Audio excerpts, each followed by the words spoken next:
येताना त्रास झाला, जाताना त्रास होईल, पण जो सध्या प्राणवायू तुम्हाला मिळून राहिला याची किंमत जगात कुठं नाही. मोगल भी यहाँ आए तो खेती के लिए, अंग्रेज भी यहाँ आए तो खेती के लिए. ही शेती करणारा शेतकरी आज मरणाच्या दारात उभा आहे.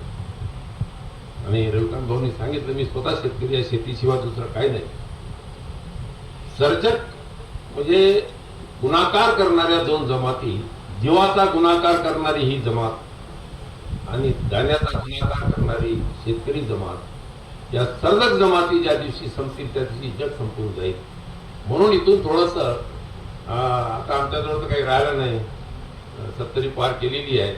या नवीन पोरांना जर आम्ही काही मदत करू शकलो तर आम्हाला आमचं उरलेलं भंगार कामी लागेल असं वाटते. की हम चले तो रास्ते तय हो न पाए मंजिल के, चालू आम्ही आयुष्यभर ते नंतर सांगितलं तुम्हाला. हम चले तो रास्ते तय हो न पाए मंजिल के, मगर रुके तो यूं लगा के सामने से सदियां गुजर गई.